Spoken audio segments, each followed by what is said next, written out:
Bonjour, bon après-midi, bonsoir et bienvenue à ce nouveau webinaire de l'OMEP. Bon, je veux partager avec vous que le nouvel agenda politique ouvre de grandes opportunités pour faire des progrès dans la réalisation des droits de jeunes enfants depuis la naissance. Dans ce sens, la transformation de l'éducation sommet du couvent l'année dernière en réponse à la crise mondiale de l'éducation en termes d'équité, d'intuition et de qualité, souligne que l'éducation de qualité, y compris celle de la petite enfance, est le fondement de la tolérance, de la paix, des droits humains et de la durabilité. Le sommet a fourni une occasion unique d'élever l'éducation au sommet de l'agenda politique mondiale et de mobiliser la volonté, la solidarité et les solutions pour récupérer les pertes liées à la pandémie, pour faire face aux facteurs structurels de nos sociétés inégales et injustes, en montrant les graines pour transformer l'éducation et à travers elle, la société entière. De même, la conférence de travail sur le EPPE et la déclaration des Tashkent sont devenus le cadre mondial convenu pour lutter contre la pauvreté et les inégalités, pour vivre un héritage de vie saine sur une planète durable et pour garantir le bien-être et les droits humains dès la naissance. Même si les gouvernements ont la responsabilité centrale de ces changements, la communauté internationale et les parties prenantes non gouvernementales se sont également engagées à renforcer les systèmes nationaux de EPPE pour en assurer la qualité en développant des capacités, des outils et des lignes directrices pour les pays et en fournissant des conseils et un soutien pour la formulation et la mise en œuvre des politiques. Une des initiatives de l'OMEP pour remplir ses engagements en tant qu'une organisation de la société civile est la série de séminaires 2023, qui est une opportunité de créer un espace d'échange et de générer des connaissances pour développer une EPPE de qualité et orienter les politiques publiques. Le développement durable est un processus d'apprentissage tout au long de la vie et fait partie intégrante d'une éducation de qualité qui commence dès l'éducation de la petite enfance. Le développement durable à long terme ne peut être atteint que si les individus et les sociétés changent leur façon de penser et d'agir. L'éducation est la clé pour réaliser cette transformation. L'éducation au développement durable signifie l'intégration des questions prioritaires dans l'enseignement et l'apprentissage. La prise en compte du changement climatique, de la biodiversité des catastrophes, de la réduction de la pauvreté et de la conception durable des relations économiques et politiques et de toutes les dimensions de la citoyenneté. La communauté d'OMEP travaille depuis plus de 14 ans au développement d'une pédagogie pour l'éducation au développement durable afin de diffuser et de réaffirmer cette perspective. L'une de ces stratégies de l'OMEP consiste à distinguer les bonnes pratiques par le biais d'un prix mondial. Dans ce webinaire, nous apprécions particulièrement la générosité de Tânia do Amaral Gomes du Brésil et de Ojenamola Sonola du Nigeria, qui ont partagé leur projet. Merci également au groupe de travail de EDD de l'OMEP et tous les comités nationaux qui se sont engagés dans les projets. Nous sommes très reconnaissants à Ingrid Browning et à Adriana Wisnik pour avoir dirigé ces projets, organisé et modéré ces webinaires avec l'équipe EDD. Nous espérons que la présentation de ces projets donnera aux éducateurs et aux soignants la possibilité d'élargir leurs connaissances, leurs compétences et leurs valeurs afin de relever les défis éducatifs interconnectés, de prendre des décisions éclairées et d'agir individuellement et collectivement pour enrichir les pratiques de l'éducation de la petite enfance et contribuer à construire un avenir plus juste et durable pour tous. Merci. Merci, Mercedes, pour vos mots d'ouverture. J'aimerais vous saluer et vous dire bonjour, bon après-midi où que vous soyez dans le monde.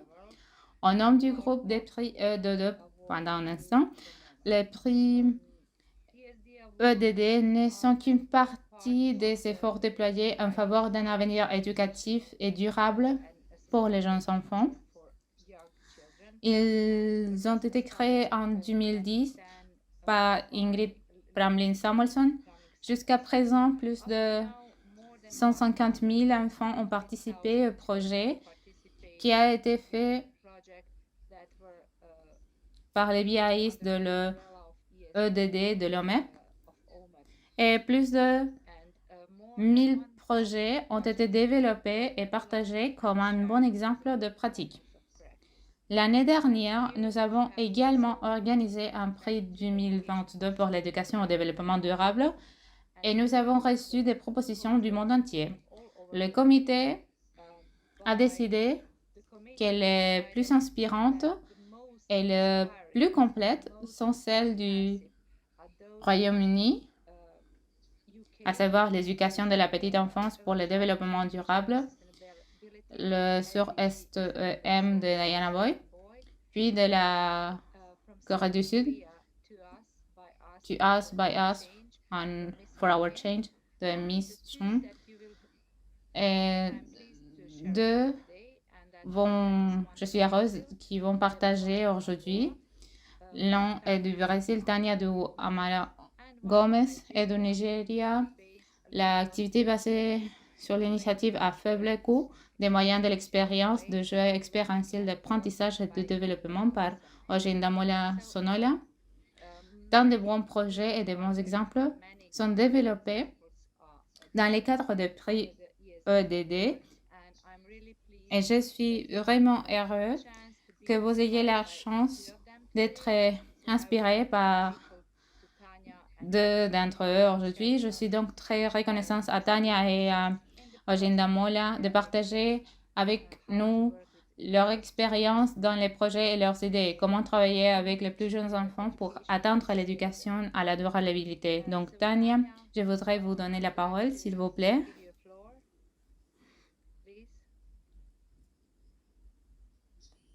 Bonjour.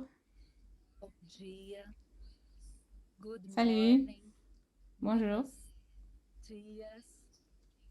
Je ne parle pas anglais, alors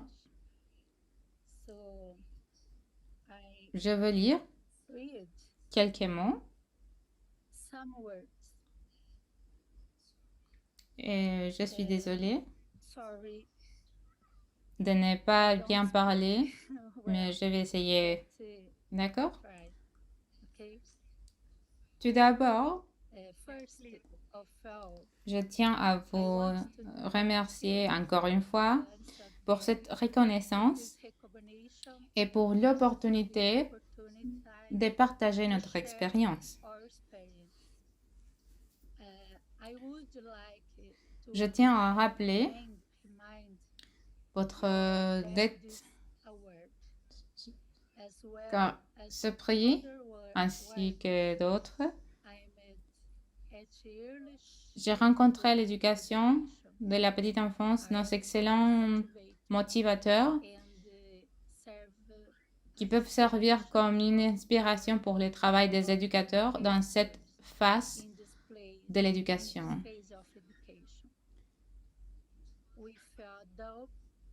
Ce sera important d'adopter et de donner une visibilité à notre projet et de valoriser le travail des éducateurs de la petite enfance, spécialement au Brésil.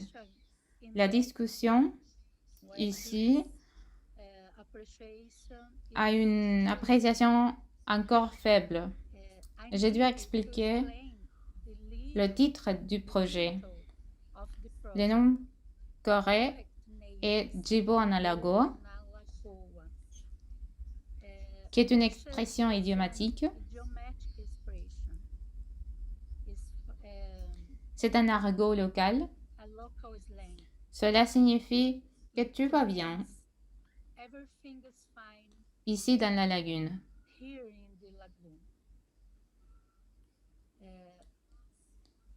Ce titre était l'un des nombreux proposés par la communauté et il a été choisi par les enfants. Nous avons pu poursuivre le projet et en plus de toutes les réalisations que vous verrez dans la présentation, sur la base des illustrations du tireur, nous avons produit une courte vidéo que vous pouvez regarder à la fin. Et ils ont publié un livre qui est disponible sur Amazon.com.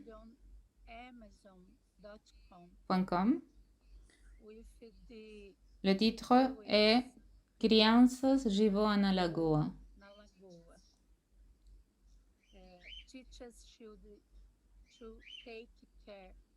Le titre dit que les enfants doivent prendre soin de la nature.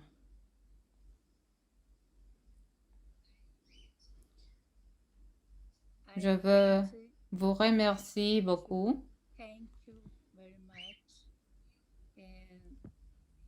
S'il vous plaît, la vidéo.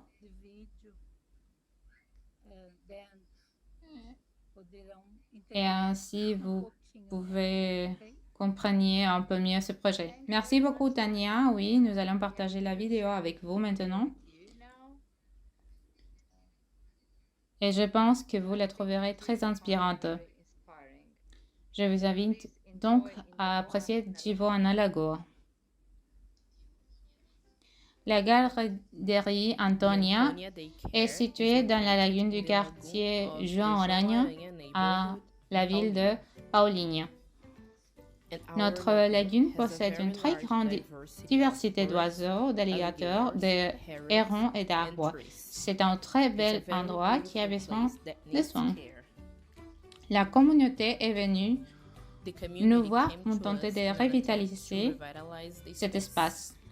La première et principale activité a été d'amener les enfants à connaître la lagune, car personne ne peut aimer ce qu'il ne connaît pas.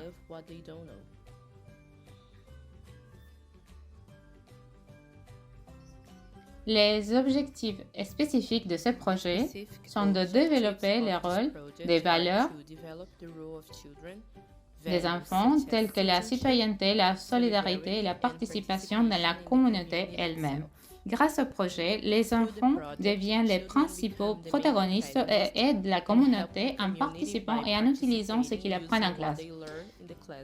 Ce projet est basé sur la méthodologie de l'apprentissage solidaire dont l'objectif est précisément ce partenariat, ce travail commun. Aurait-on pensé que la figure verte aux grands yeux et à la peau épaisse pouvait être si admirable? Qu'allons-nous faire là-bas aux lagunes? Le beau projet de la lagune a été initié dans la communauté de João Aranha, dans la ville de Paulínia, São Paulo. Les habitants ont réalisé que tout près d'eux, il y avait des trésors à préserver. Un oui de la part de la garderie à Sophie et tout est devenu plus coloré. La première étape a été de mieux connaître la communauté, disons le territoire.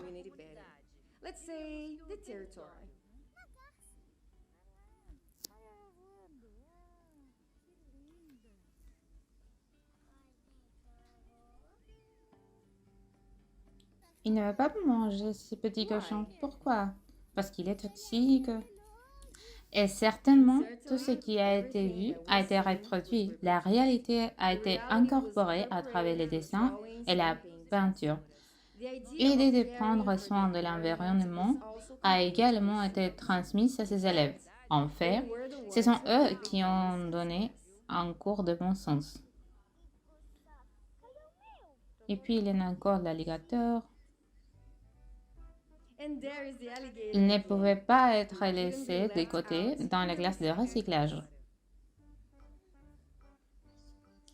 Les élèves sont les protagonistes de toutes les activités développées et la préoccupation et la valorisation de l'espace que nous occupons ici, tant pour la communauté que pour l'école. Et je me sens ravie, accomplie de faire partie de ce travail avec les enfants, car nous aimons les enfants. Et nous avons toujours le désir de faire ce qu'il y a de mieux pour eux. Il ne s'agit pas seulement du projet qui apparaîtra à la société aux yeux des autres, mais de savoir que nous faisons ce qu'il y a de mieux pour que les enfants soient conscients de l'environnement, du respect et de la citoyenneté. Donc, il y a plein de valeurs, de champs d'expérience que l'enfant intériorise. Ils apprennent sans savoir qu'ils apprennent parce que c'est du divertissement, tous est très content et ils aiment peindre, planter. Et comment ils apprennent? Les enfants ont planté les arbres, fait un mur de Lego et même voté pour les plus beaux dessins. Aujourd'hui, le projet d'apprentissage solidaire dans les arts est une réalité. Les enfants de la naissance à 3 ans deviennent les protagonistes d'une histoire de transformation.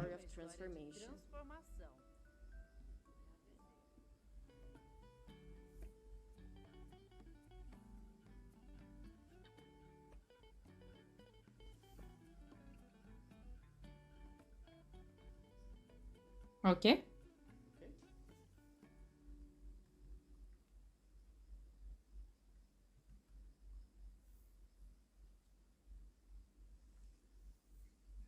Merci beaucoup. Et maintenant, Tania, nous devrions passer à une autre vidéo.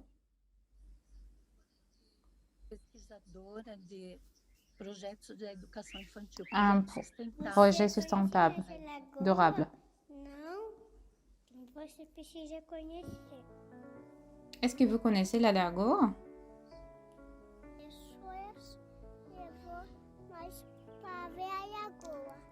Les professeurs nous lèvent à la lagune. Il y a beaucoup de choses très belles. Les profs nous ont fait jouer avec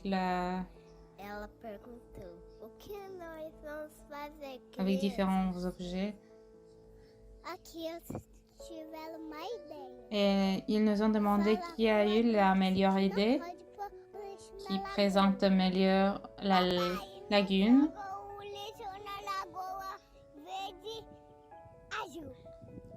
L'alligator vert. Oh, mamãe, não pode jogar isso no Lego, então o jacaré vai comer e vai morrer.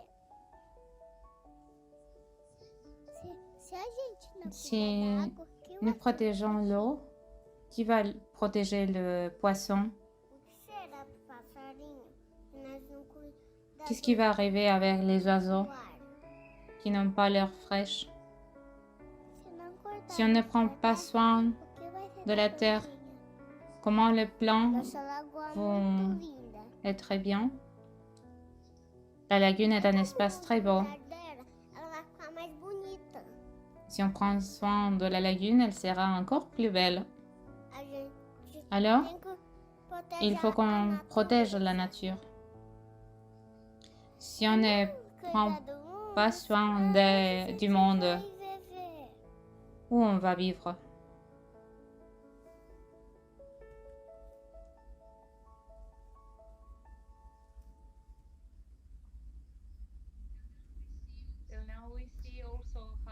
Maintenant, je sais comment les voix des enfants sont utilisées pour sensibiliser les adultes à la nécessité de protéger notre planète. Merci beaucoup, Tania.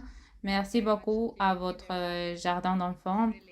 Et c'était vraiment inspirant pour tous, ceux qui écoutent aujourd'hui ou qui regardent sur la chaîne YouTube cette présentation. Merci.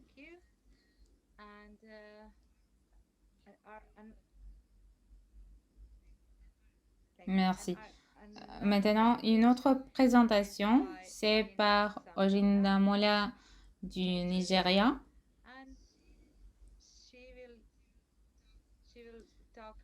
Elle parlera du projet nigérien basé sur l'activité à faible coût, sans coût, de l'initiative des déchets à l'apprentissage et au développement durable par les jeux expérientiels. Alors, Ojinda, s'il vous plaît, pouvez-vous vous présenter?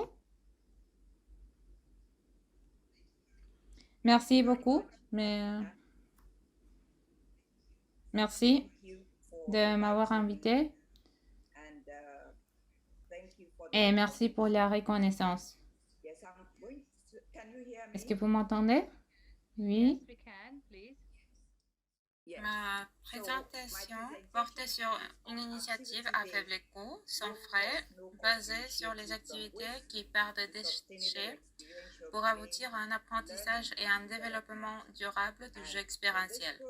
Dans ce projet, j'ai essayé d'intégrer l'éducation durable dans l'enseignement, l'apprentissage et la pratique du jeu. Suivant diapositive. Ok, merci. L'inspiration est venue de mon interaction avec mon implication dans les projets Cambridge et Deepen. Cambridge et Deepen sont des organisations internationales qui sont venues au Nigeria pour soutenir les écoles locales. Ces écoles qui font payer $25 par trimestre et qui accueillent des enfants des parents pauvres. Et pendant mon interaction, j'ai observé quelques vides, des stratégies d'enseignement faibles, manque de formation pour les enseignants parce qu'ils gagnent très peu, privation de droits des enfants à jouer, manque de matériel pédagogique ou de ressources ludiques, manque de compétences et de connaissances adéquates des enseignants dans la planification des leçons et moins dans l'enseignement et le manque de compétences pour engager les apprenants dans l'apprentissage et les amener à être créatifs. Suivant diapositive. Merci. Ici, j'ai une photo de l'une des classes dans une des écoles locales où il y a 2 salles de classe dans une pièce. La deuxième primaire d'un côté, la troisième primaire de l'autre. Et la division est faite avec un ensemble tableau noir. Donc, tout le monde entend ce que l'autre enseignant dit. Et il n'y a qu'un seul enseignant qui enseigne aux enfants. Et vous pouvez voir qu'il n'y a aucune structure. Les murs sont là et il y a beaucoup d'agglutinants autour de la classe. Diapositive suivante. Voici un autre exemple de ce que j'ai observé. Il s'agit d'une école, un bâtiment inachevé. Les enfants n'ont pas d'équipement. Les enfants ne sont pas autorisés à sortir pour jouer. Ici, ils essaient de soutenir le directeur de l'école, le propriétaire de l'école, pour qu'il leur donne d'autres moyens de permettre aux enfants de jouer et qu'ils n'aient pas à acheter des balançoires coûteuses pour que les enfants puissent jouer. C'était donc la situation de cette école avant que nous ne travaillions dessus. Diapositive suivante. Le but du projet est en fait de fournir aux enfants défavorisés, ceux issus des familles pauvres, un accès à une éducation de qualité à faible coût ou gratuitement, ce qui signifie qu'ils n'ont pas à dispenser de l'argent ou à trouver l'éducation hors de portée, parce qu'ils ne peuvent pas se la permettre. Il s'agit également d'intégrer le EDD et les initiatives à faible coût dans les programmes d'études et la mise en œuvre de pratiques des écoles, ainsi que de promouvoir la santé et la sécurité pour tous les âges. Car j'ai découvert que l'environnement de certaines de ces écoles était dangereux pour les enfants. Ces zones étaient parsemées de bouteilles en plastique. Il y avait de poubelles et ils n'ont pas réalisé que des choses causaient beaucoup de risques. Une partie de l'objectif est donc de s'assurer que tous les apprenants acquièrent les connaissances et les compétences nécessaires pour promouvoir le développement durable, y compris entre autres un mode de vie durable, l'égalité des sexes, la promotion d'une culture de la paix et de la non-violence, une citoyenneté mondiale et l'appréciation de la diversité culturelle des différentes cultures. Diapositive suivante. Bien. Notre objectif ultime est de permettre aux éducateurs d'adopter et d'intégrer les principes et les pratiques de l'éducation au développement durable en vue d'une transformation et d'un changement positif dans les soins en soutenant le jeu des enfants dans l'enseignement et l'apprentissage. Nous voulons aussi être en mesure de réaliser et d'améliorer la connaissance et l'application par les éducateurs du contenu des programmes de EDD, des valeurs culturelles et des expériences de jeu, afin qu'il n'ait pas à commencer à copier des idées étrangères. Notre culture est très riche et nous avons beaucoup d'idées et de ressources que nous pouvons utiliser. Nous voulions aussi que les éducateurs adoptent la méthodologie de l'apprentissage actif dans la planification et la mise en œuvre des leçons et dans l'engagement des enfants dans leur apprentissage. Car ce que j'ai découvert en observant un grand nombre de ces enseignants, c'est que l'enseignement était trop dirigé. Ils faisaient la leçon aux jeunes enfants au lieu de les faire participer à leur apprentissage. C'était directement pour les enfants et j'ai aussi observé que les pratiques étaient trop dirigées aux jeunes enfants. Donc, diapositive suivante. Ce que j'ai décidé d'identifier, ce sont le principal besoin de formation en me basant sur mes observations. J'ai développé les contenus et les modèles qui sont pertinents pour les besoins de formation des différentes écoles. J'ai collaboré et j'ai aussi défini la formation des formateurs. Donc, j'ai collaboré avec un certain nombre de facilitateurs pour pouvoir dispenser la formation et nous avons commencé par une formation de formateurs pour les sensibiliser. La formation des praticiens et dès le début, j'ai inclus les rubriques de l'échelle d'évaluation de l'EDD. Donc, c'était pour les aider après les avoir exposés à la formation de base en pédagogie, à l'environnement d'apprentissage, aux stratégies d'enseignement. Nous les formons aussi à l'utilisation de compétences écrites et c'est juste pour les aider à évaluer leur centre d'apprentissage et savoir comment ils peuvent améliorer leur programme et ce qu'ils sont. Nous avons aussi préparé un programme dans lequel nous formerons les parents. Nous avons préparé aussi un programme de formation des parents sur l'utilisation de jeux indigènes, sur la manière dont ils peuvent jouer avec leurs enfants et nous avons ajouté une formation sur les jeux de schéma comme nous l'avons fait en collaboration et pour les enfants. Alors, après la formation, afin d'exposer les praticiens aux différentes manières d'aborder les schémas dans les jeux des enfants. Mais après la formation, nous avons décidé de continuer à permettre aux participants d'indiquer s'ils souhaitent poursuivre le projet ou non. Et ceux qui ont indiqué leur intérêt, nous avons décidé de commencer les suivis et les mentorats des écoles de recherche. Bien que pour l'instant, c'est un peu lent parce que nous ne sommes pas en mesure d'avoir assez de mains pour faire le suivi avec les différentes écoles. Mais voici l'étape. Voici la stratégie de mise en œuvre que nous avons mise en place. Après la formation, s'ils indiquent qu'ils sont intéressés, nous les suivons et les encadrons jusqu'à qu'ils deviennent des écoles écologiques capables de mettre en pratique le programme et la pédagogie. Diapositive suivante. Je ne m'attarderai pas sur ces points parce que le projet est conforme aux objectifs de développement durable 3, 400, 8, 9 et 11.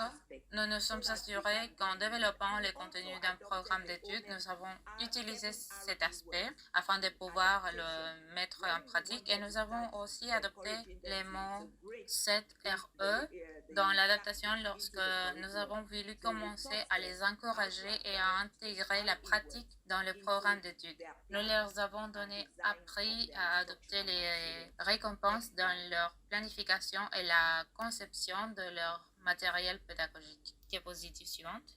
Voici des images, une photo de l'un des ateliers, le résultat de l'un des ateliers dans lequel nous enseignons à engager les mathématiques par l'utilisation des ressources de déchets à faible coût et nous encourageons les enseignants à apporter des déchets.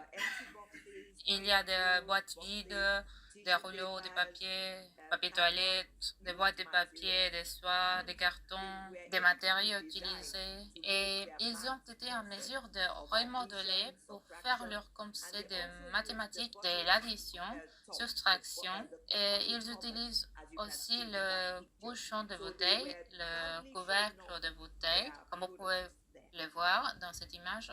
Donc, ils étaient fiers de montrer leurs produits. Diapositive suivante. Voici une autre photo d'une école à qui nous avons décerné un prix lors de notre conférence nationale de l'OMEP en octobre de l'année dernière. L'école a pu mener à bien l'initiative et a maîtrisé la compétence d'évaluation de l'EDD. Elle a fait en sorte que les enseignants soient en équipe et ils réfléchissent constamment à leur pratique. La salle de gauche est celle que vous voyez, qui avait les jouets en plastique. En 6 mois, 9 mois, ils ont pu transformer cette salle en une salle qui avait plus de déchets. Si vous regardez à droite, vous verrez les enfants jouer avec les tapis, fait des pierres colorées et des couvercles de bouteilles. Et sur les murs, vous pouvez voir certains des matériaux qui ont été demandés pour refléter les animaux sous-marins et d'autres matériaux afin que les enfants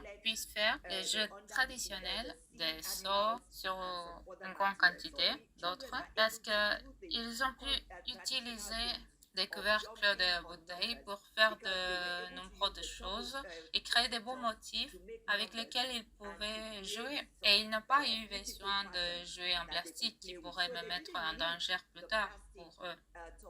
Donc, diapositive suivante. Ceci, c'est un autre produit de l'initiative que nous avons obtenu de certaines de nos écoles membres pour qu'elles mettent en pratique ce qu'ils ont appris au cours de la formation. Sur ma gauche, vous pouvez voir les bouteilles qui ont été utilisées pour compter.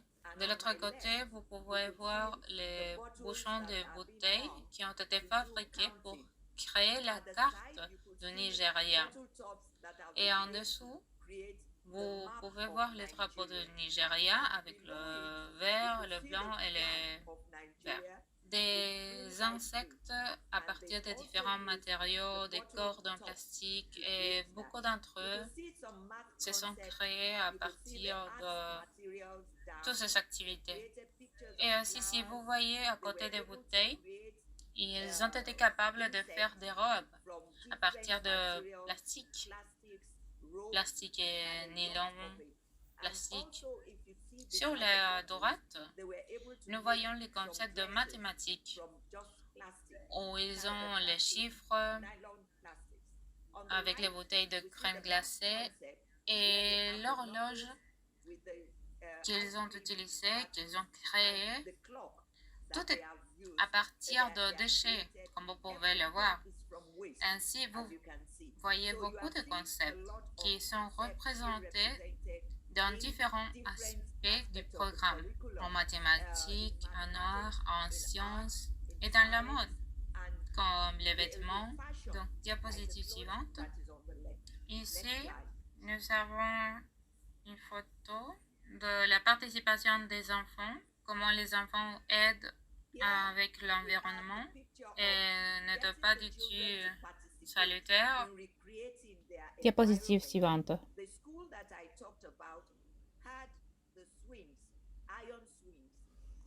Ici, l'école dont j'ai parlé avec des nages en fer qui n'étaient ni saines ni sûres pour les enfants, et lorsque nous avons collaboré avec une écologiste, je m'occupe, qui est également partenaire de ce projet, on a fait participer leurs enfants à recréer leur environnement. Donc, elle a décidé de faire en sorte que les enfants recréent leur environnement avec les vieux nœuds. Ils ont choisi les couleurs qu'ils voulaient utiliser pour prendre leurs nœuds et ensuite, à droite, ils ont créé des grimpeurs pour eux-mêmes et vous pouvez voir l'autre grimpeur sur lequel ils peuvent travailler. Ça veut dire qu'ils peuvent jouer.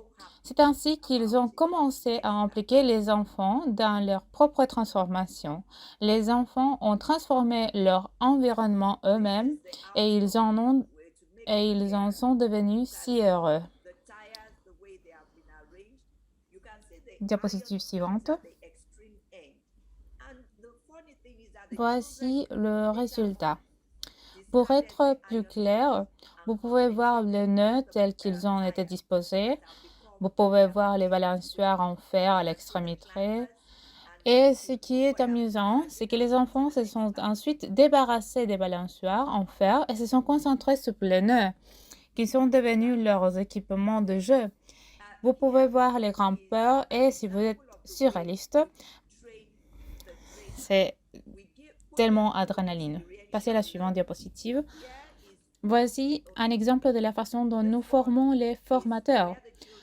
Nous leur faisons suivre un apprentissage par l'expérience. Voici l'endroit où les enfants ont commencé leur propre jardin. Vous savez qu'il y en avait beaucoup, mais c'est ici que les enfants ont commencé leur propre jardin parce qu'ils ont réalisé que pour ne pas mourir de faim et avoir suffisamment de nourriture, il fallait planter. Les parents ont également décidé d'utiliser des sacs et des objets mobiles, même s'ils n'ont pas de jardin.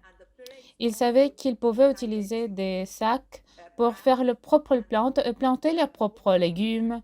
Et c'est l'effet de ce qui s'est passé dans cette école dont j'ai pu participer. C'est juste pour participer, de faire participer à tout le monde, les parents, les enfants, et c'est un environnement tellement agréable.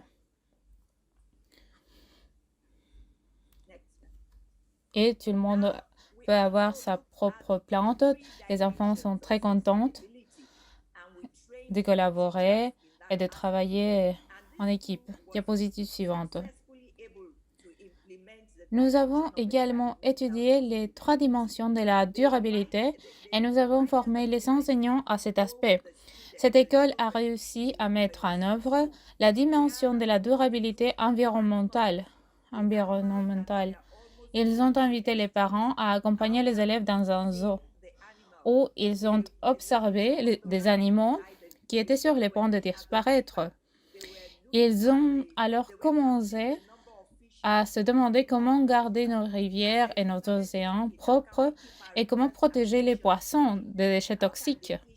Les enfants, leurs enseignants et même leurs parents qui les suivaient ont commencé à se poser des questions et ces dernières ont vu qu'ils étaient ravis de cette expérience parce qu'ils n'avaient jamais vécu cela, que leur conscience était ouverte à leur environnement.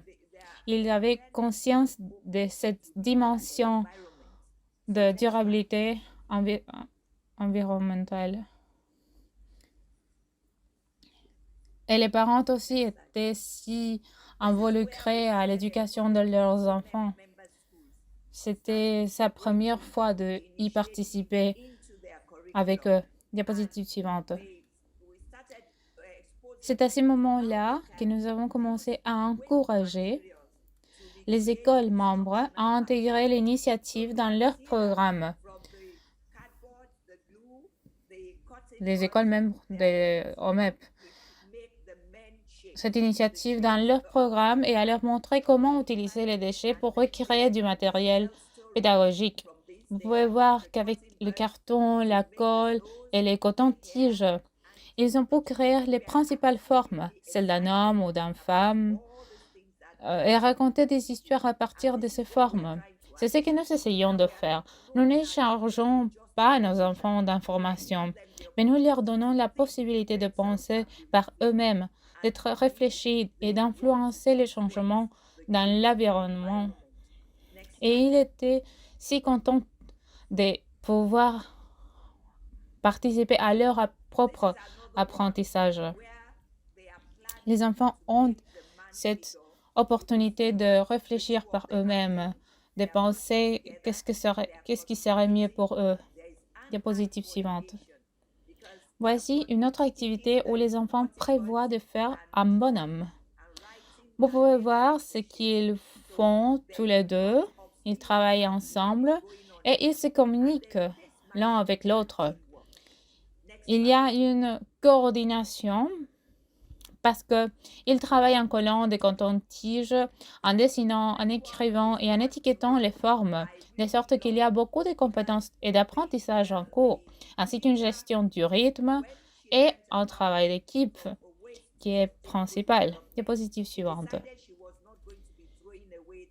Celui-ci est l'un de ceux que j'aime vraiment parce que l'enseignante, lorsqu'elle a appris ce qu'était le développement durable, a décidé qu'elle n'allait pas jeter les copeaux de crayons. Alors, ce qu'elle a fait, c'est enseigner les différentes formes avec les copeaux de crayons au lieu de les jeter. Alors, au lieu de les jeter, elle a mis de la colle, elle a dessiné des triangles, des cercles, des formes différentes.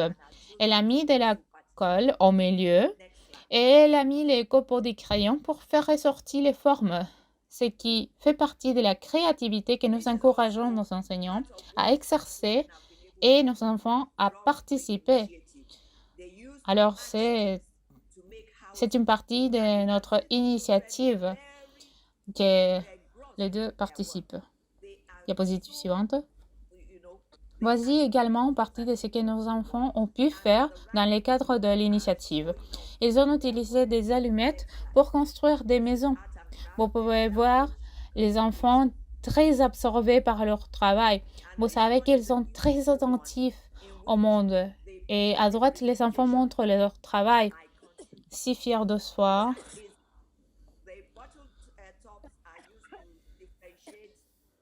Diapositive suivante. Il s'agit d'art et d'artisanat, de communication linguistique.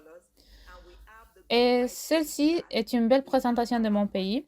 Les bouchons de bouteilles ont été utilisés pour différencier les différentes régions du Nigeria avec des couleurs différentes. Et nous avons les drapeaux vert, blanc, vert. Notre monnaie affichée en dessous, puis le président et le vice-président, en plus de la carte du Nigeria. Donc, c'est toute une présentation si belle. Diapositive suivante. Et tout ce que nous avons utilisé, c'est des bouchons de bouteille, des crayons de couleur et tout le reste. Ici, c'est aussi le cycle de vie d'un papillon.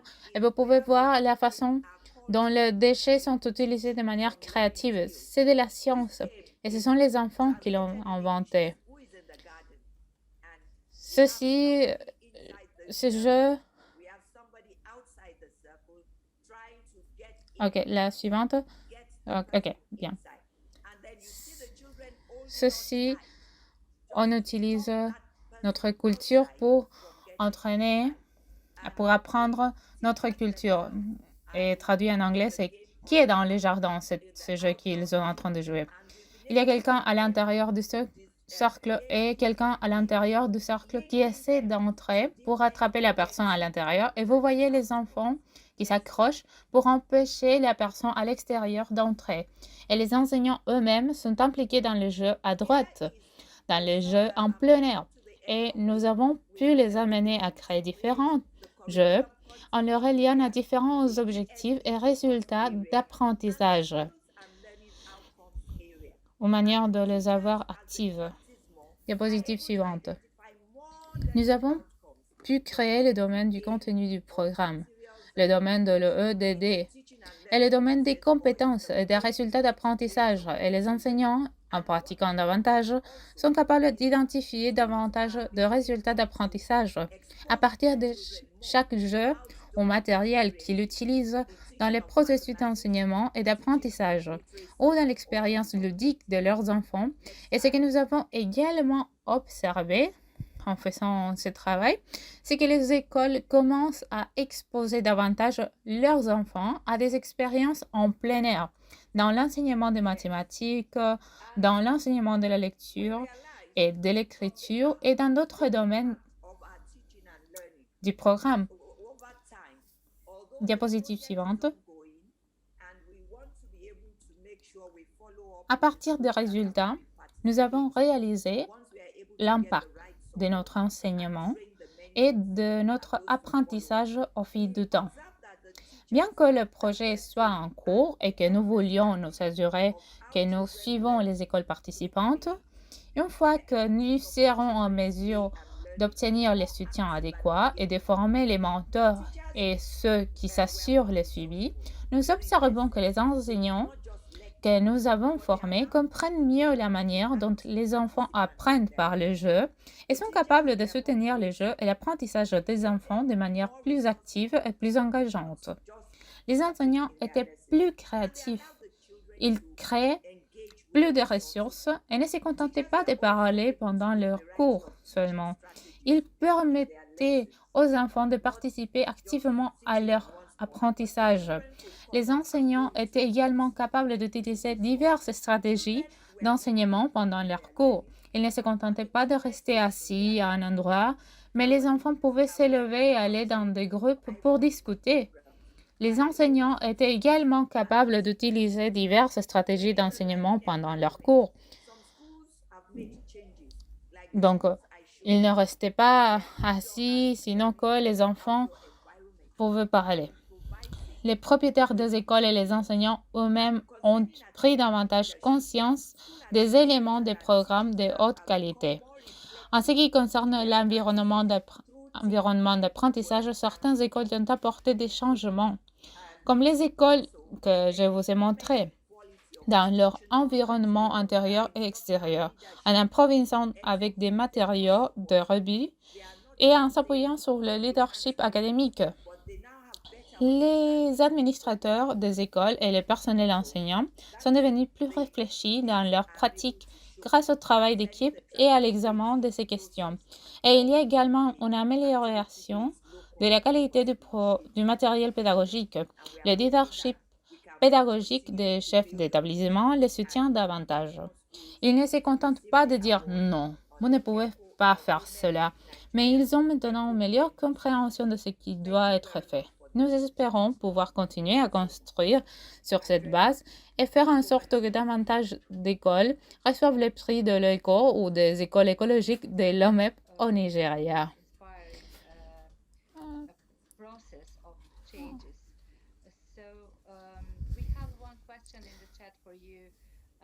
Donc, merci. Merci beaucoup pour cette opportunité. Adriana, où es-tu?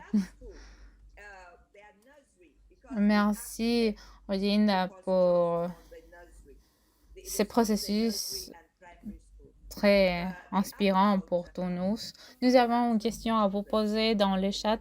Tania aimerait savoir combien d'élèves il y a à l'école et quel âge ils ont. Je suppose que les écoles que vous nous avez montrées. OK. Cette école, c'est une école maternelle parce que nous leur avons demandé de se concentrer sur la maternelle. Alors, l'école est une école maternelle et primaire. 20 enfants à peu près. Merci. Nous avons d'autres questions sur les problèmes linguistiques auxquels Je vois que Camille répond. Donc, ce webinaire sera disponible avec une traduction sur le site web de l'OMEP. Donc, je voudrais remercier encore une fois avec Oginda et Tania de nous avoir rejoints, ainsi que Camille pour nous avoir soutenus depuis l'arrière et pour remercier tous nos membres qui sont très enthousiastes à l'idée de participer à ce webinaire. Je profite de l'occasion pour vous inviter à notre prochain webinaire qui aura lieu le vendredi à 13h, heure d'Europe centrale, heure de thé de l'Europe centrale. Et nous aurons une introduction et une inspiration pour notre nouveau prix mondial de l'application d'OMEP. Nous aurons deux boursières de Suède, Nicolas Plambin et Cecilia Ballester, qui partageront avec nous leurs recherches sur le jeu. Et avec le prix de cette année, nous aimerions introduire le jeu dans le E2D. Alors, peut-être voudrez-vous ajouter quelque chose? Qu'il y a des liens dans les documents. Oui. Qui a été envoyé, où vous pouvez voir les vidéos à l'avance parce que l'idée est en fait de discuter. Ils auront une courte présentation, mais ils auront tous déjà deux vidéos, une de Nicolas et une autre de Cecilia. C'est très bien si vous les avez regardées et que vous pouvez réfléchir à votre propre travail. Vous pouvez aussi les regarder en avance et vous pouvez réfléchir à votre propre travail que vous faites cette année et que vous voulez envoyer comme prix. Comment pouvez-vous y intégrer le jeu au monde de l'enfant? Je pense que c'est le cas. Je pense que nous le vendrons avec Tania. Comment ils ont intégré les voix des enfants? Nous pensons que c'est important de leur relier le jeu et l'apprentissage. Et l'apprentissage, il s'agira donc d'une discussion sur la manière d'espérer que vous poserez beaucoup de questions intéressantes. J'en discuterai et ces films seront les vidéos. Ces films sont en anglais, mais elles seront traduites, si j'ai bien compris, là, car nous avons. J'espère voir beaucoup de monde vendredi et j'aimerais voir beaucoup de candidatures pour le prix E2D 2023, non seulement de la part des praticiens et des chercheurs, mais aussi des étudiants. Nous avons donc deux appels. Rejoignez-nous vendredi. Suivez-nous sur Facebook, Instagram, Twitter, la page web et beaucoup d'autres ressources. Merci.